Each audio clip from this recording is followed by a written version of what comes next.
Lord of Mysteries. Capítulo 7. Nombre en clave. Puedes llamarme loco. La sencilla respuesta pronto emanó por el gran salón y se disipó en la niebla. Pero la voz continuó resonando en los corazones de Audrey y Alger, provocando una onda tras otra. Nunca esperaron tal designación, pero sintieron que la merecía. Esta designación encarnaba a la perfección su imagen de alguien misterioso, poderoso y peculiar. Después de unos segundos de silencio, Audrey se levantó ligeramente su falda y dobló las rodillas, haciendo una reverencia a Chao Mingruji. Honorable señor Matt, ¿me permitiría tomarme la libertad de pedirle que sea testigo de nuestro acuerdo? No hay problema. La mente de Chao Mingruji zumbaba mientras respondía de una manera acorde a su estatus. El honor es nuestro, señor loco. Alger también se puso de pie. Arqueó ligeramente la espalda, con la palma derecha apoyada en el pecho. Chao Mingruji bajó su mano derecha y sonrió. Adelante, vosotros dos. Alger asintió y volvió a sentarse antes de mirar a Audrey. Si consigues la sangre de tiburón fantasma, que alguien la envíe al bar Guerrero y Mar en la calle Pelícano, en el distrito de la Rosa Blanca de Port Prince. Dile al jefe, Williams, que eso es lo que quiere el capitán. Una vez que confirme el contenido, ¿me darás una dirección para enviarte la fórmula de la poción o prefieres que te la diga directamente aquí? Audrey pensó por un momento antes de decir con una sonrisa, elegiré el camino más seguro. Hagámoslo aquí, aunque sea una prueba de memoria. Dado que el señor loco aceptó ser testigo del acuerdo, también indicó que habría una reunión similar la próxima vez. Con esto en mente, ella giró repentinamente la cabeza y miró a Chao Mingruji con un brillo en los ojos. Con un tono de interés, sugirió. Señor loco, ¿le importaría hacer algunos intentos más como este? Alger escuchó su sugerencia con calma. Él también se sintió tentado. Repitió rápidamente la pregunta. Señor loco, ¿no le parecen interesantes estas reuniones? Si bien sus poderes superan nuestra imaginación, debe haber ciertos dominios que no comprende ni domina. La persona que tengo delante es, obviamente, una joven de noble estatura. También poseo mi propia experiencia, observaciones, apoyo y recursos. Quizás llegue el día en que ambos podamos ayudarle a resolver algo trivial que podría resultarle incómodo. Desde su perspectiva, el hecho de haber sido arrastrado a este espacio sin previo aviso ni posibilidad de resistirse significaba que el misterioso señor loco tenía el control. Asistir a las reuniones no era necesariamente algo a lo que pudiera negarse. Por lo tanto, era mejor aprovechar al máximo los beneficios de este encuentro para compensar su estado pasivo y desfavorecido. El trío en la mesa larga tenía diferentes trasfondos, recursos, canales de información y comprensión del reino místico.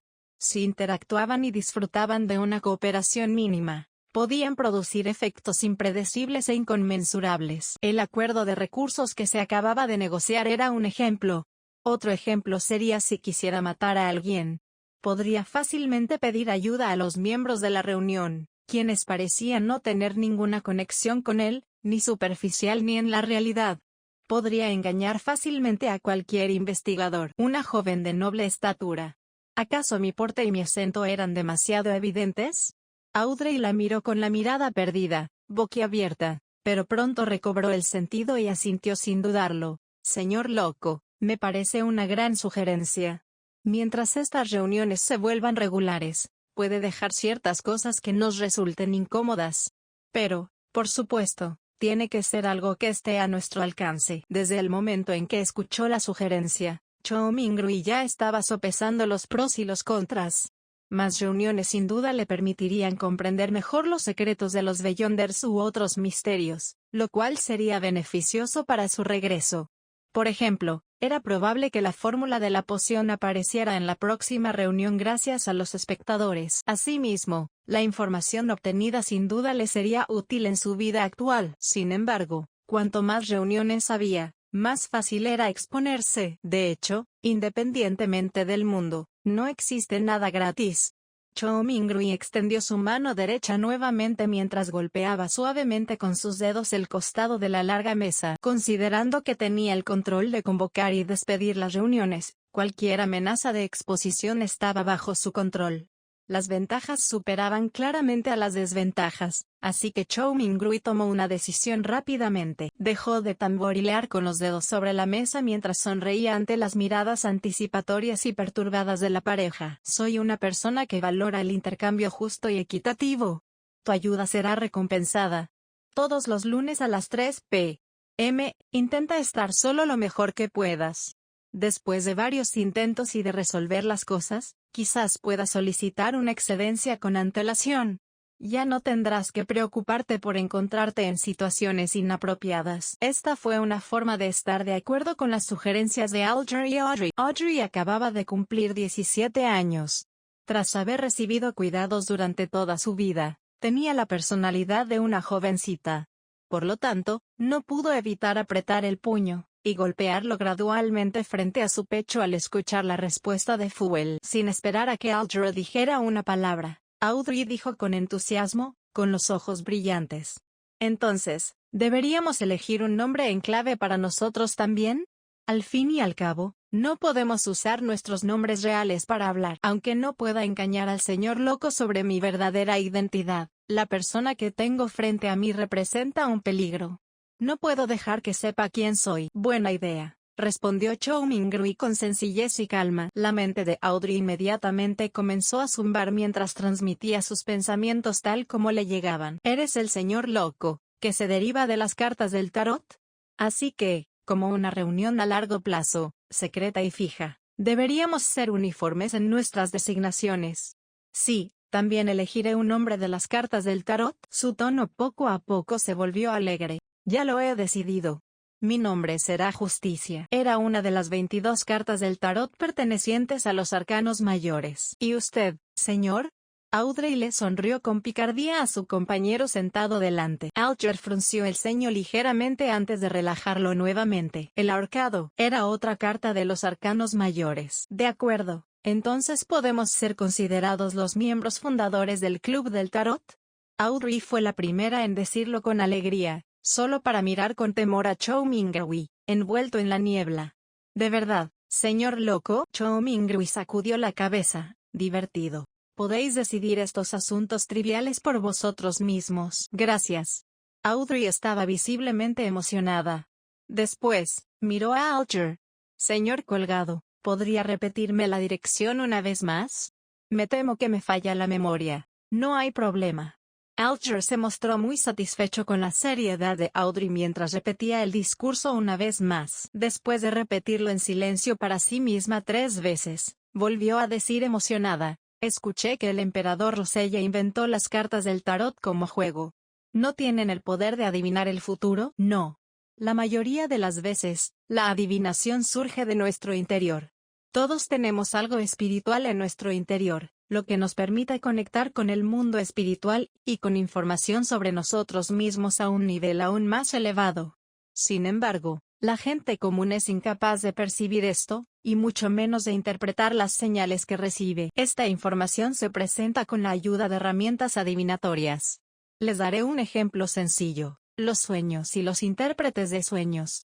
Alger dijo, mirando a Chow Ming-rui, sin ver ninguna respuesta suya. Refutó la hipótesis de Audrey. Las cartas del tarot son, de hecho, una herramienta de ese tipo. Utilizan más simbolismo y elementos lógicos para ayudarnos a interpretar las señales de forma cómoda y precisa. Aunque Chow Ming-rui parecía indiferente, en realidad escuchaba atentamente. Fue solo en ese momento que su mente vacía se volvió pesada, y un dolor punzante en la cabeza comenzó a azotarla. Ya veo. Audrey asintió. Luego enfatizó: no me refería a eso. No dudo de las cartas del tarot, pero escuché que el emperador Rosella creó otro juego de cartas, secreto y misterioso. Eran cartas de papel que simbolizaban un poder particular y desconocido. Creó un total de 22 cartas completas. Más adelante, las usó como referencia para crear los 22 arcanos mayores del tarot, que se usan como herramienta de juego. ¿Es correcto lo que dije? Ella miró a Chow Ming-rui como si estuviera tratando de obtener una respuesta del misterioso señor loco. Chow Ming-rui solo sonrió sin decir palabra. Miró al ahorcado como si lo estuviera poniendo a prueba. Alger inconscientemente enderezó la espalda y dijo con voz profunda: así es. Dicen que el emperador Roselle vio la pizarra de la blasfemia, y este juego de cartas contiene los profundos misterios de los 22 caminos de lo divino. 22 caminos de lo divino, repitió Audrey con tono de añoranza. En ese momento, el dolor de cabeza de Chow Mingrui se intensificó. Sintió que su conexión invisible con las estrellas rojo carmesí y la niebla grisácea comenzaba a desvanecerse. Muy bien, eso es todo por la reunión de hoy, dijo con voz profunda después de tomar inmediatamente la decisión. Como desees, Alger inclinó la cabeza respetuosamente. Como quieras, Audrey imitó al colgado. Todavía tenía muchas preguntas y pensamientos, por lo que no estaba dispuesta a terminarlo tan pronto. Cuando Chow Mingrui cortó la comunicación, dijo con una sonrisa, esperemos con ansias la próxima reunión. Las estrellas brillaron de nuevo mientras la luz carmesí se desvanecía como el agua. En cuanto Audrey y Alger oyeron las palabras del señor loco, sus figuras se desdibujaron al alejarse. En un segundo, la proyección se hizo añicos cuando la niebla restableció su silencio. En cuanto a Chow Mingrui, sintió que su peso se volvía cada vez más pesado. Su entorno se volvió fugaz cuando sus ojos se encontraron con la oscuridad, antes de transformarse en una luz cegadora. Él todavía estaba de pie en medio de su apartamento. Fue como un sueño. ¿Qué demonios era este mundo de niebla? ¿Quién o qué clase de poder creó los eventos que acaban de ocurrir? Chow Mingrui suspiró levemente. Estaba completamente confundido mientras caminaba hacia la mesa de estudio, como si tuviera las piernas llenas de plomo. Sacó el reloj de bolsillo que guardaba para determinar cuánto tiempo había pasado. El tiempo fluyó al mismo ritmo. Chow Mingrui hizo un juicio aproximado. Tras guardar su reloj de bolsillo, se sintió incapaz de soportar el intenso dolor de cabeza. Se sentó en su silla y bajó la cabeza, masajeándose las sienes con el pulgar y el dedo medio izquierdos. Después de un largo rato, de repente dejó escapar un suspiro y dijo en mandarín: parece que no podré regresar pronto. Solo los ignorantes podían ser intrépidos. Tras presenciar un evento tan fascinante, y conocer la situación de los Beyonders y el mundo misterioso, Chow Mingrui ya no se atrevería a intentar precipitadamente el ritual para aumentar la suerte usando las antiguas lenguas Fasa Coloen. ¿Quién sabía qué otras situaciones podrían ocurrir?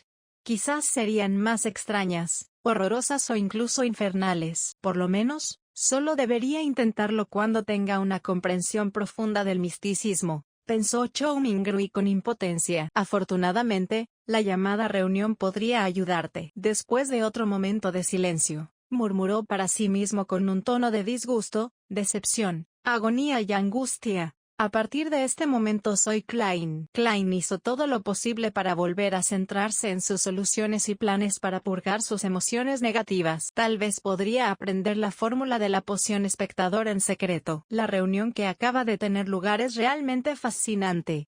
Personas que viven en diferentes partes del mundo pueden reducir cientos de kilómetros a solo unos centímetros, y conversar cara a cara mientras satisfacen las necesidades de los demás. Por cierto, eso me suena un poco. Klein se quedó atónito unos segundos antes de estallar en carcajadas.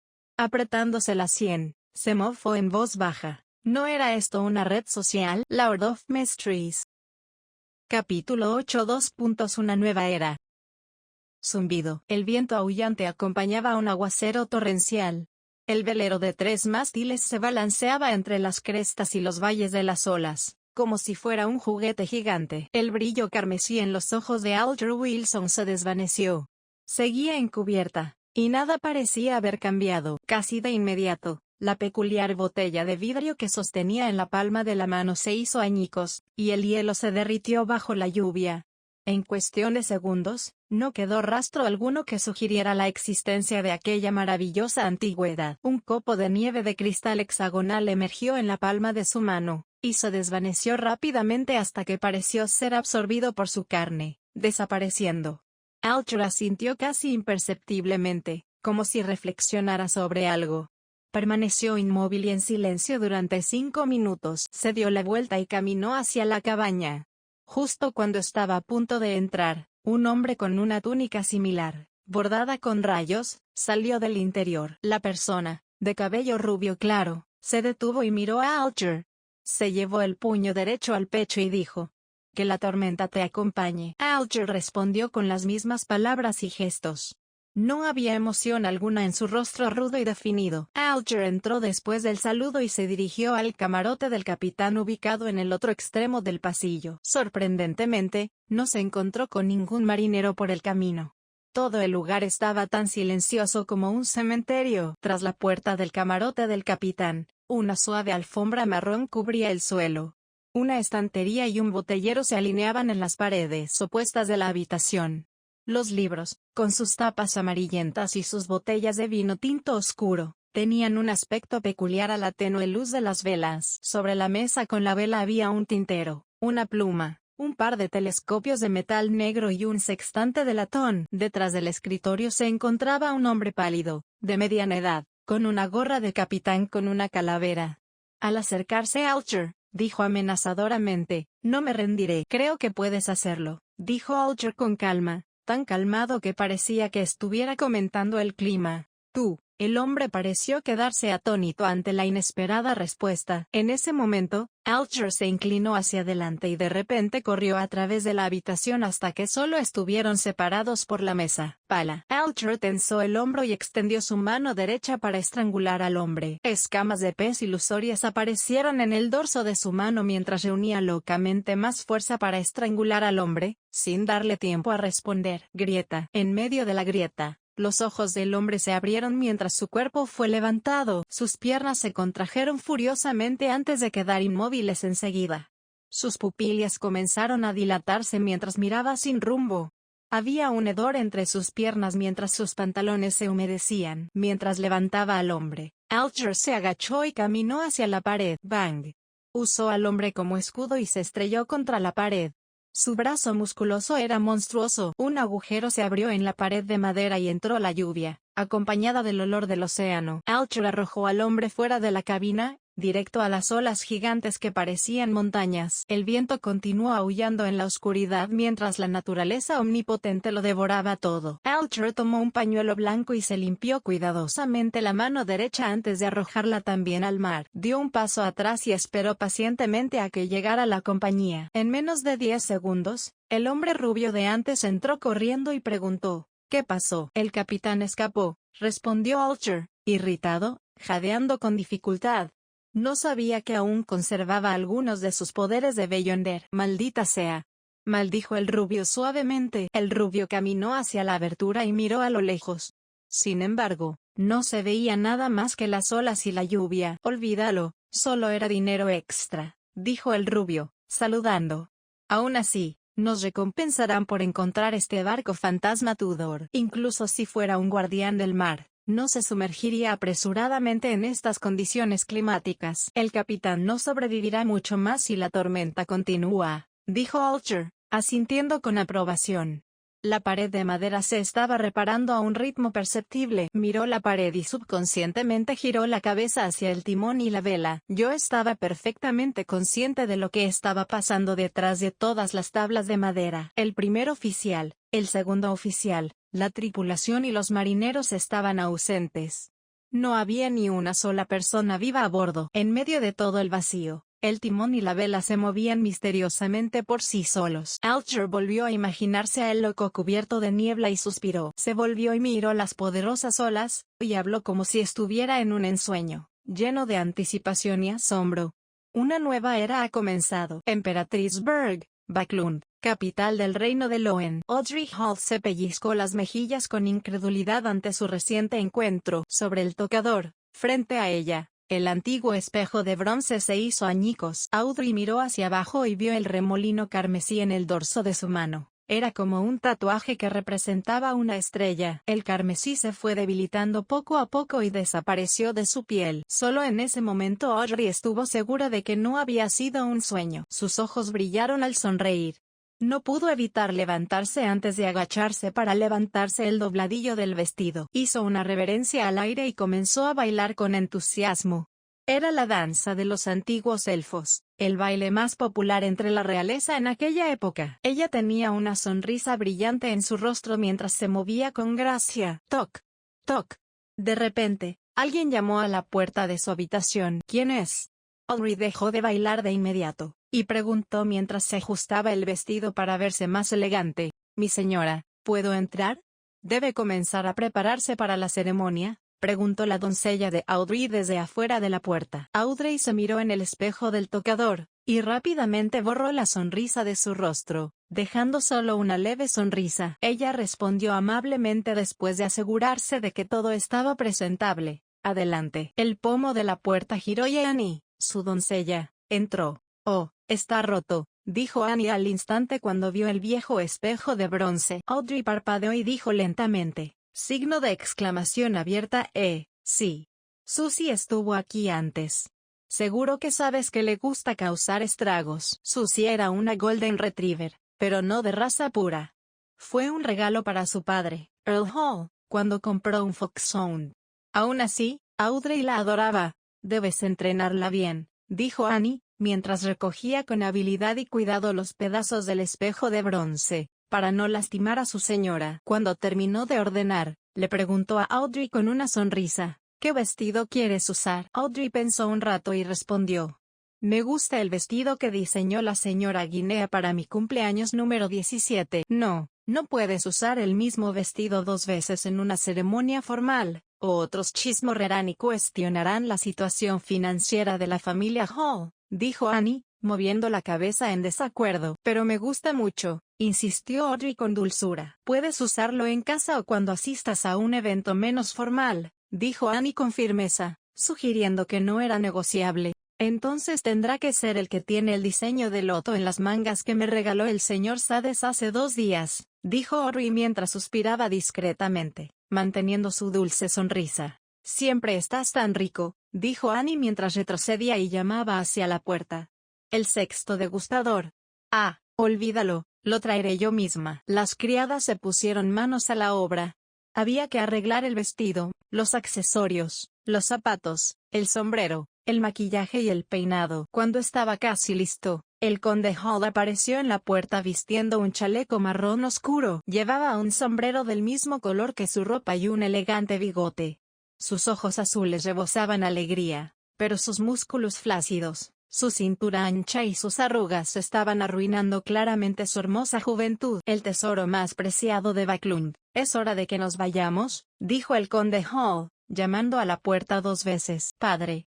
Deja de llamarme así», protestó Audrey, levantándose con la ayuda de los sirvientes. «Bueno, entonces es hora de irnos, mi linda princesita», dijo Earl Hall mientras bajaba su brazo izquierdo, indicándole a Audrey que tomara su brazo. Audrey meneó ligeramente la cabeza y dijo, «Esto es para mi madre, la señora Hall, la condesa. Así que, de este lado». El conde Hall inclinó su brazo derecho con una sonrisa y dijo, «Esto es para ti, mi mayor orgullo». Base de la Marina Real, Puerto Prince, Oak Island. Cuando Audrey tomó el brazo de su padre y salió del carruaje, de repente se sorprendió al ver el monstruo que veía frente a ella. En el puerto militar, no muy lejos, se alzaba un enorme barco que brillaba con reflejos metálicos. Carecía de velas, dejando solo una plataforma de observación, 2 enormes chimeneas y 2 torres en los extremos. Era tan majestuoso y grande que la flota de velas cercanas parecía un grupo de enanos recién nacidos agrupados alrededor de un gigante. «Santo Señor de las tormentas. Oh, mi señor». Un buque de guerra de hierro. En medio del furor, Audrey también quedó impactada por este milagro sin precedentes creado por la humanidad. Era un milagro oceánico jamás visto. Los aristócratas, ministros y parlamentarios tardaron un momento en recomponerse. Entonces, una mancha negra en el cielo comenzó a crecer hasta ocupar 1/3 del cielo y apareció ante la vista de todos. La atmósfera se tornó solemne de repente. Era una gigantesca máquina voladora con un hermoso diseño aerodinámico, suspendida en el aire. La máquina azul oscuro contaba con bolsas de aire de algodón sostenidas por una robusta y ligera estructura de aleación. La parte inferior de la estructura de aleación tenía aberturas con ametralladoras, lanzadores de proyectiles y cañones. El zumbido exagerado del encendido del motor de vapor, y las palas de la cola producían una sinfonía que dejaba a todos maravillados. La familia del rey llegó en su avión, exudando una autoridad alta e indiscutible. 2 espadas, cada una con una corona de rubí en la empuñadura, apuntaban verticalmente hacia abajo, reflejando la luz del sol a ambos lados de la cabaña. Este era el emblema de la espada del juicio, símbolo de la familia Augustus, heredado de la época anterior. Audrey aún no había cumplido los 18, así que no asistió a la ceremonia de presentación, un evento presidido por la emperatriz que marcó su debut en la vida social de Backlund y anunció su adultez. Por lo tanto, no pudo acercarse más al avión, y tuvo que permanecer en silencio en la parte trasera para presenciar todo el evento. Sin embargo, a ella no le importó. De hecho, se sentía aliviada de no tener que lidiar con los príncipes. El milagro que la humanidad usó para conquistar el cielo aterrizó suavemente. Los primeros en bajar las escaleras fueron los apuestos jóvenes guardias, vestidos con uniformes ceremoniales rojos y pantalones blancos, decorados con medallas. Formaron dos filas con rifles en mano. Esperaban la llegada del rey Jorge III, su reina, el príncipe y la princesa. Audrey no era ajena a conocer gente importante, así que no mostró interés. En cambio, su atención se centró en los dos caballeros negros con armadura, que parecían estatuas, que flanqueaban al rey. En esta era de hierro, vapor y cañones, era sorprendente que aún hubiera alguien que pudiera soportar llevar una armadura completa. El brillo metálico frío y el casco negro mate transmitían solemnidad y autoridad. Podrían ser los paladines disciplinarios de rango superior. Audrey recordó fragmentos de una conversación informal entre adultos. Tenía curiosidad, pero no se atrevió a acercarse. La ceremonia comenzó con la llegada de la familia real. El primer ministro interino, Lord Agassiz Nigan, dio un paso al frente. Fue miembro del Partido Conservador y el segundo no aristócrata en convertirse en primer ministro. Recibió el título de Lord por sus destacadas contribuciones. Claro, Audrey sabía más. El principal apoyo del Partido Conservador era el actual duque de Nigan, Tyas Nigan, hermano de Agassiz. Agassiz era un hombre delgado, casi calvo, de unos 50 años, con una mirada penetrante. Examinó la zona antes de hablar. Damas y caballeros, creo que son testigos de este buque de guerra de aspecto histórico. Mide 101 por 21 metros.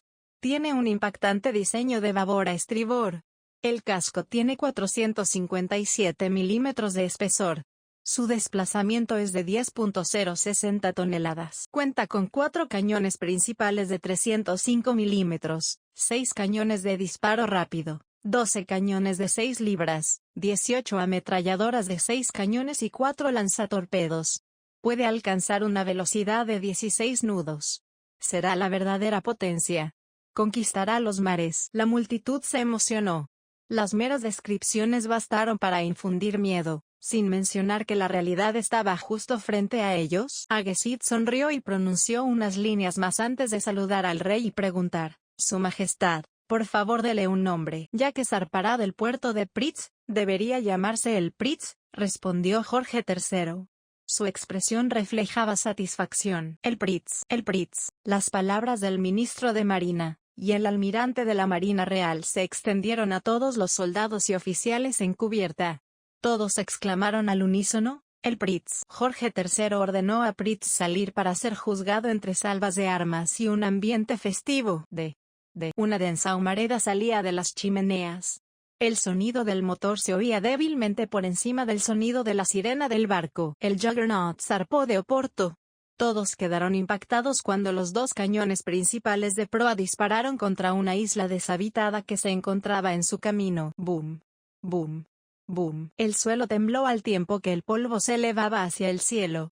Las ondas de choque se extendieron, creando olas que ondulaban por el mar. Satisfecho, Agassiz regresó a la multitud y anunció: Desde hoy, el juicio caerá sobre los 7 piratas que se hacen llamar almirantes, y los 4 que se hacen llamar reyes. Solo temblarán de miedo. Es el fin de tu era. Solo el buque de guerra de hierro surcará los mares, sin importar si los piratas tienen poderes de Beyonders, barcos fantasma o barcos malditos. El secretario jefe de Agassiz preguntó deliberadamente: ¿No pueden construir sus propios buques de guerra? Algunos nobles y miembros del parlamento estuvieron de acuerdo, considerando que no se podía descartar tal posibilidad. Agassiz sonrió inmediatamente y meneó la cabeza lentamente mientras respondía: imposible. Jamás será posible. Construir nuestro buque de guerra requirió 3 grandes amalgamadoras de carbón y acero, una escala de más de 20 acerías, 60 científicos e ingenieros de alto nivel de la Academia de Cañones Backlund y la Academia Náutica Pritz, 2 astilleros reales, casi 100 fábricas de repuestos, un almirantazgo, un comité de construcción naval, un gabinete, un rey decidido con una excelente planificación, y un vasto país con una producción anual de acero de 12 millones de toneladas. Los piratas jamás lo lograrán. Con esto, hizo una pausa y levantó los brazos antes de gritar con entusiasmo: «Damas y caballeros, la era de los cañones y los acorazados ha llegado». Lord of Mysteries. Capítulo 9. El diario de Noah. Tras media hora de descanso, Chow Mingerwi, quien ahora se veía como Klein, finalmente se recuperó.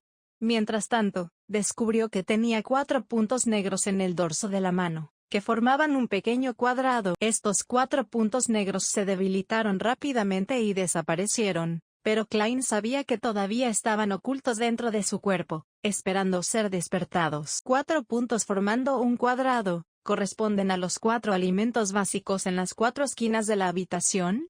¿Significa esto que en el futuro no tendré que preparar comida ni realizar el ritual y los cantos de inmediato?, pensó Klein. Esto puede sonar bien, pero la apariencia de las manchas era siniestra, y las cosas que no entendía siempre eran aterradoras. El hecho de que aquellas inexplicables adivinaciones terrestres chinas pudieran producir efectos aquí, la extraña transmigración en su sueño, los misteriosos murmullos que casi lo volvieron loco durante el ritual, y el misterioso y desordenado mundo gris cuyo significado no tenía idea, hicieron que Klein temblara en el caluroso clima de junio. La emoción más antigua y más fuerte de la humanidad es el miedo, y el miedo más antiguo y más fuerte es el miedo a lo desconocido. Recordó estas palabras mientras sentía profundamente el miedo a lo desconocido. Había en él una necesidad inaudita e irresistible de conectar con el reino misterioso, de aprender más y de explorar lo desconocido. También albergaba una contradictoria mentalidad de escape, que lo obligaba a fingir que nada había sucedido. La intensa luz del sol se reflejaba en la mesa a través de la ventana. Era como si allí se esparcieran granos de oro. Klein la miró, sintiendo como si hubiera entrado en contacto con la calidez y la esperanza. Se relajó un poco y una fuerte sensación de cansancio se apoderó de él. Sus párpados se sentían pesados como el plomo al cerrarse. Debió de ser el efecto combinado de la noche en vela y el agotador encuentro. Klein negó con la cabeza y se levantó apoyándose en su escritorio. Se tambaleó hasta la litera, ignorando por completo el pan de centeno colocado en las 4 esquinas de la habitación. Se quedó dormido inmediatamente después de acostarse. Borrón. Borrón. Klein se despertó con dolores de hambre. Al abrir los ojos, se sintió rejuvenecido. Todavía me duele un poco la cabeza. Se frotó las sienes y se incorporó. Tenía tanta hambre que podría comerse un caballo. Regresó a la mesa, arreglándose la camisa. Tomó su reloj de bolsillo plateado con hojas de pala.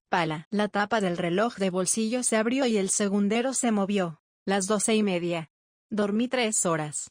Klein guardó el reloj en el bolsillo de su camisa de lino mientras tragaba saliva. En el continente norte, el día tenía 24 horas, 1 hora 60 minutos y 1 minuto 60 segundos.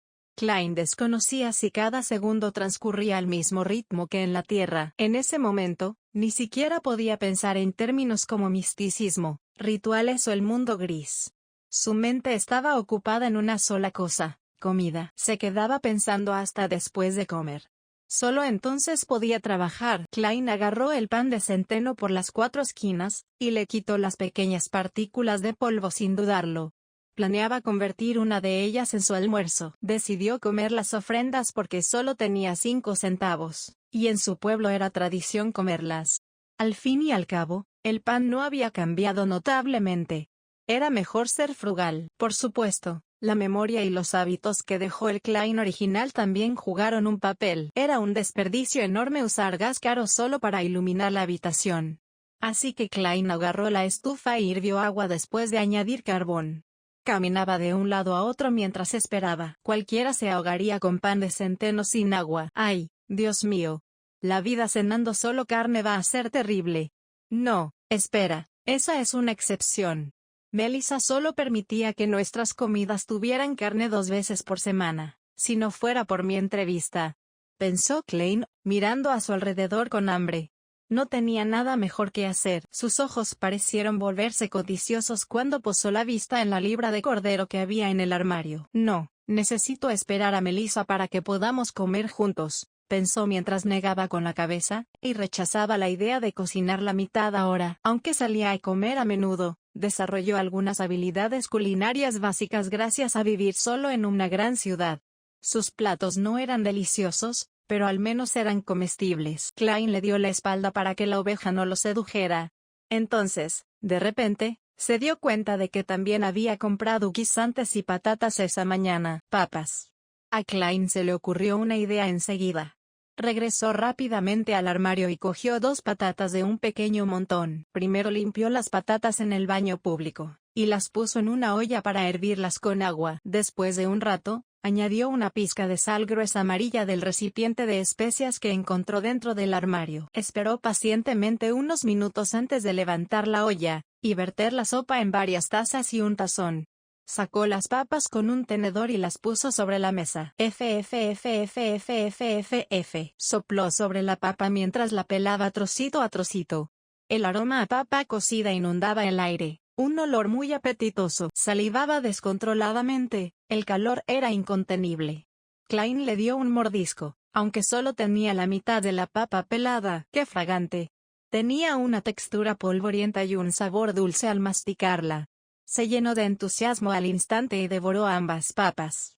Incluso comió un poco de la piel. Luego levantó el cuenco y disfrutó de la sopa. La pizca de sal en el agua le ayudó a calmar la sed. De joven, me encantaba comer papas así, exclamó Klein con satisfacción. Mientras tanto, arrancó un trocito de pan y lo mojó en la sopa para comerlo blando. Quizás el ritual era demasiado agotador. Klein comió 2 hogazas de pan, que equivalían a una libra entera. Klein se sintió rejuvenecido por fin. Disfrutó de la alegría de vivir después de comer la sopa, antes de limpiar. Luego, disfrutó felizmente del sol. Se sentó a la mesa y comenzó a pensar: no puedo escapar. Debo encontrar una manera de acceder al misticismo y convertirme en un Beyonder, como mencionaron Justice y el colgado. Debo superar mi miedo a lo desconocido. La única salida ahora es esperar a la próxima reunión. Debo intentar escuchar la fórmula de la poción espectador u otra información mística. El lunes es en 4 días. Antes de eso, debo averiguar qué le pasó a Klein. ¿Por qué se suicidó? ¿Qué le pasó? Incapaz de transmigrar de vuelta y abandonar todos estos problemas, Klein tomó el cuaderno de la mesa. Quería encontrar pistas que le ayudaran a recuperar los fragmentos de memoria perdidos. El Klein original obviamente tenía la costumbre de tomar notas. También disfrutaba escribiendo diarios. Klein era plenamente consciente de que el armario que sostenía el escritorio de la derecha contenía una pila entera de cuadernos completos. El libro que tenía en la mano empezó el 10 de mayo. Al principio, trataba temas relacionados con su escuela y su mentor, así como contenido relacionado con el conocimiento. 12 de mayo. El señor Asik mencionó que el idioma común del Imperio Balam en el continente sur también se desarrolló a partir del antiguo Fasak, una rama del Jotun. ¿A qué se debe esto?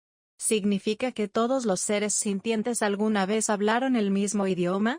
No, debe haber un error. Según la revelación de la noche eterna y el libro de las tormentas, los gigantes no eran los únicos seres poderosos del mundo en tiempos primigenios. También había elfos, mutantes y dragones. En cualquier caso, estos son solo mitos y fantasías. 16 de mayo. El profesor asociado Cohen y el señor Asik discutieron la inevitabilidad de la era del vapor. El señor Asik opinó que era mera coincidencia, porque si no fuera por el emperador Roselle, el continente norte seguiría blandiendo espadas como el continente sur. Mentor argumentó que el señor Asik había enfatizado demasiado la contribución de un individuo. Cree que, con el progreso, incluso si no hubiera existido el emperador Roselle, habría un emperador Roberto. Por lo tanto, la era del vapor puede que llegue tarde, pero finalmente llegará. Su conversación no me pareció significativa. Prefiero descubrir cosas nuevas y desentrañar el pasado oculto. Quizás sea más apto para estudiar arqueología que historia. 29 de mayo. Welch me encontró y me dijo que había conseguido un cuaderno de la cuarta época. Dios mío. ¿Un cuaderno de la cuarta época? No quería pedir ayuda a los estudiantes del departamento de arqueología, así que vino a ver a Naya y a mí para que lo ayudáramos a descifrar el contenido. ¿Cómo puedo negarme?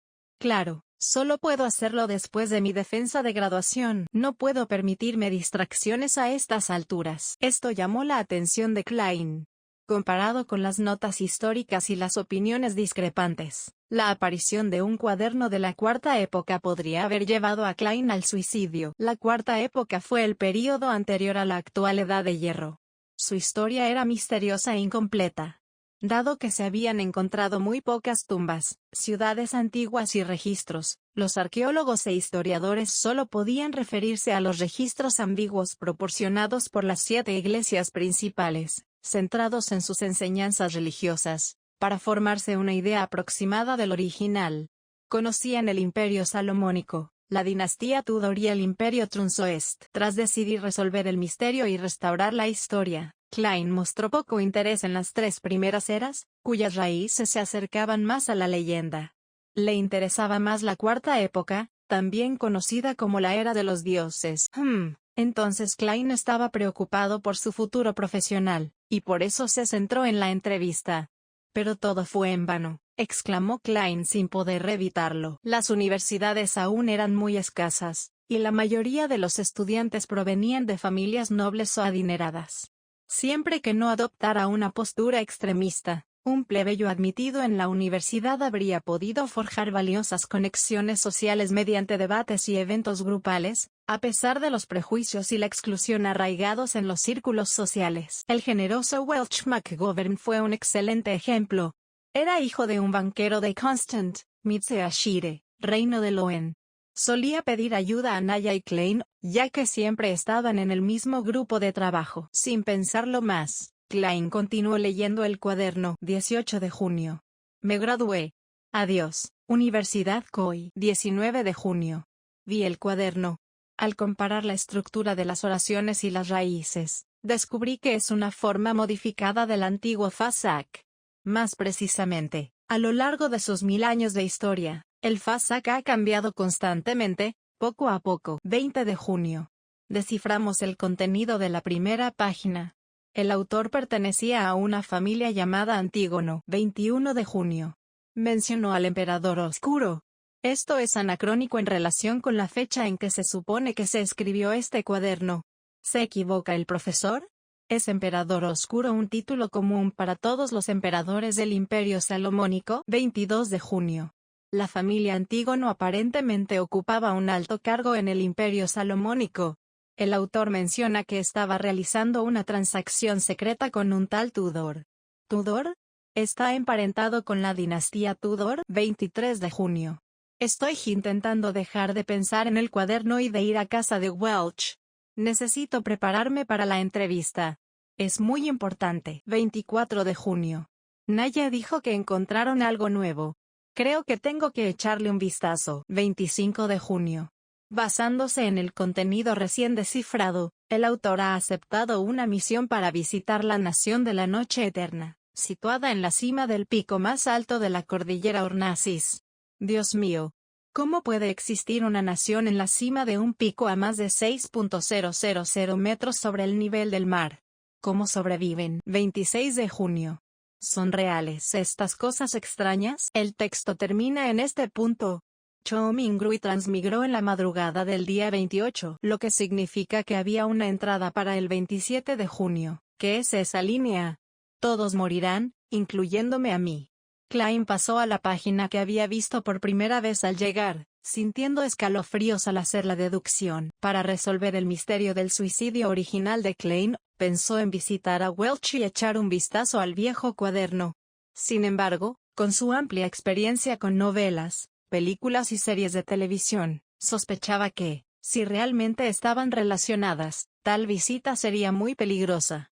Quienes iban a investigar castillos a pesar de saber que estaban embrujados servían de advertencia. Sin embargo, tenía que irse, pues escapar nunca resolvería el problema.